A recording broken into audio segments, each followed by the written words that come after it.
নিয়মটি হলো ক্লোজ সিলেবলের মধ্যে যে ভাওয়ালটি থাকে তার সবসময় শর্ট সাউন্ড হয়। সিলেবল প্রধানত দুই প্রকার, যেমন 1 নাম্বার হচ্ছে ওপেন সিলেবল এবং 2 নাম্বার হচ্ছে ক্লোজড সিলেবল। ওপেন সিলেবল হলো এমন একটি সিলেবল যা 5টি ভাওয়ালের কোনো একটি দিয়ে শেষ হয়, যেমন HERO হিরো, হিরো। এখানে হি হলো একটি ওপেন সিলেবল, যেহেতু এই সিলেবলটা ভাওয়ালটি দিয়ে শেষ হয়েছে তাই। আবার রো হলো একটি ওপেন সিলেবল, যেহেতু এই সিলেবলটি ভাওয়াল দিয়ে শেষ হয়েছে তাই।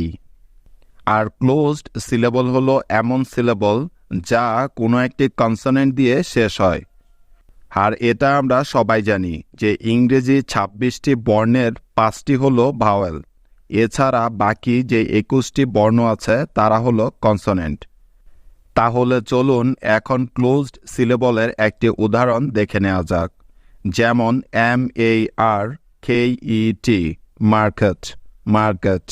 এখানে মার হলো একটি ক্লোজড সিলেবল, যেহেতু এই সিলেবলটি একটি কনসোনেন্ট আর দিয়ে শেষ হয়েছে।